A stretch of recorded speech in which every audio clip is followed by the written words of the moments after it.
Yes, sir. Good afternoon, sir. Careton Matthews here, represent Mr. Marquavius Huey. I have a few questions for you concerning cell phones. You've spoken a lot about your knowledge of cell phone information and evidence and investigations, correct? Sure, yes. All right. You've talked a lot about call detail records in terms of it gives us a lot of information in terms of when calls were made, correct? Yes, sir. How long the call took place, correct? Yes, sir. Let's kind of shift into text messages. You have knowledge concerning text messaging, correct? Yes, sir. In reference to call detail records, yes, sir. Can you tell the jury how long, from your experience, text messages are available to be retrieved when under a subpoena?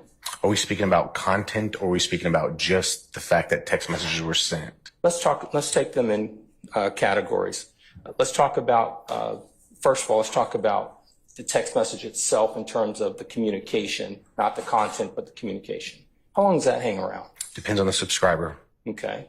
Do you have a range in terms of from subscriber to subscriber? So we utilize a cheat sheet that I have on my desktop computer, but it's a work product that FBI CAST has put out, but it tells you each subscriber and their duration of time in which they keep those records. It varies from some subscribers for 1 year, or it could be extended more, a handful of years. They've drawn back over the last few years because the amount of text messages have been sent are larger nowadays versus 20 years ago, right? So it changes, but I'd at least say a year per company. They at least keep it about a year. So the fact that a text message is sent from one device to another device, that actual communication or that print, it would hang around for about a year or so, correct? And to be specific, we're talking about traditional text message utilizing service providers. Now, we're not talking about WhatsApp or encrypted applications, but just standard text message to text message. Typically, it's at least a year. Okay. Just the fact that a text message was sent, yes. Okay. Let's shift over to the substance or the content of a text message. Yes. Tell the jury how long would the content or the substance of a text message, how long would that hang around? So it's pretty much not anymore. They used to, again, probably years ago, when I first started my law enforcement career, you were able to get a search warrant and see content. Again, it was dependent upon company, and there's a million different caveats in there. But over the years, as text messages grew, more frequent text messages than the actual phone calls, people send more text messages. And so service providers stopped retaining that data. It's just too much data. There might be one company, I'd have to look at the cheat sheet, but there's one company maybe out there that retains it maybe for 3 days, and you'd have to have a preservation request in or just get lucky with a search warrant within 3 days. But that might have changed since the last time I've looked at that cheat sheet. So from the outside, sending a legal process to a service provider, you don't expect to see content anymore in investigations. Okay. If you actually, let's say you're investigating a case and you actually have a phone of interest, the contents of that particular phone, provided those contents are not deleted, they would remain in the phone. Is that correct? So there's caveats in everything in investigations. First, you have to be able to have the physical device. Then you have to be able to access the physical device. Is it encrypted? What type of passcode? There's a million caveats in there. Is it a 4-digit passcode, a 6-digit passcode? Is it alphanumeric, 15-digit? There's a million caveats. But if you can get into the device, there's settings within your phone that you can have text message delete after 30 days. Are we talking about iPhones? Are we talking about Androids? There's so many caveats in there. But can you, in the perfect situation, get a phone, have the password, or be able to bypass the password, dump the text messages? Absolutely, you can do that.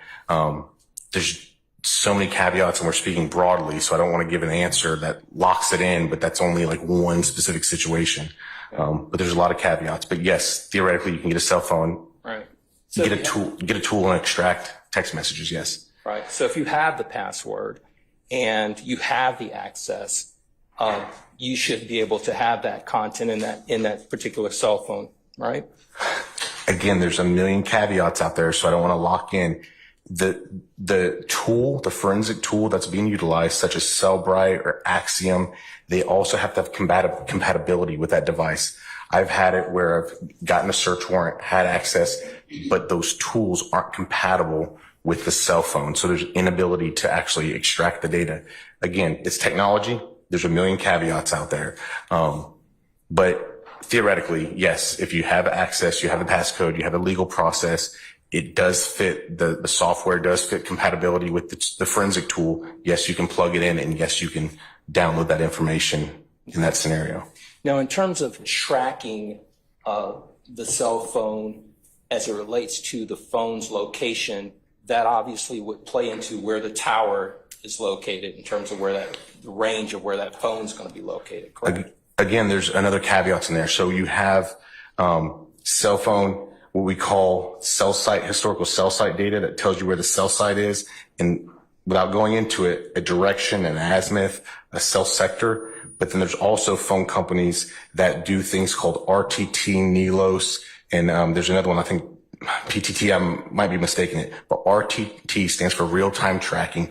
AT&T does NELOS. So, for example, NELOS, AT&T, now more modern days, they will send a ping to your phone every 15 minutes. And so that is a ping. That is not cell tower data. So today, if I were to get a search warrant on an AT&T phone, for example, ask for cell site data and ask for NELOS data, I can get both cell tower, cell sector information, and I can actually also get those 15-minute pings, which is not cell sector. That is a ping on the device.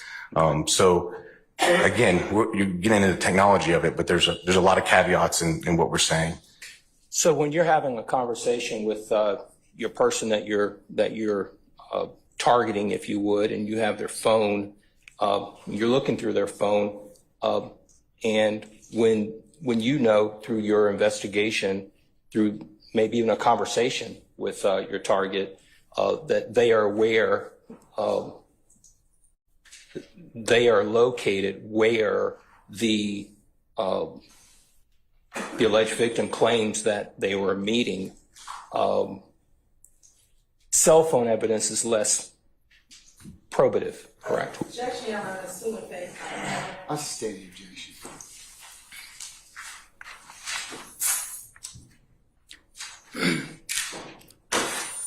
When it comes to cell phone technology and locating phones and tracking them, you're less concerned about tracking the phone when there's no disagreement about the location of the two people, correct? I mean, I think I know where you're going with the question. So the value of evidence can change based off of certain external information, certainly. Yeah, I would just leave it at that. The value of the evidence certainly matters upon external information, if that makes sense, if that answer makes sense. Okay. And basic good police work, if you have the phone in your possession of your target, you're going to more than likely print out those text messages if there are some, correct? Not necessarily. There's some, again, every investigation is different. I don't want to comment on every investigation everywhere all the time. It depends on, in my experience, I've been a patrol officer, I've been a narcotics agent, I've been a crime against persons detective, and now a special agent with the federal government. There's different types of cases, different importance of cases, volume of cases. There's a lot of factors that go in there. Sure. So you can't box in and say you do this every time as a matter of investigative practice. I can't tell you that I do dump cell phones on every single case that I do. Even as a federal agent, I don't do that on every case. Right. But if one of your parties is telling you that, just for example, if Objection would be speculation. I sustain the objection.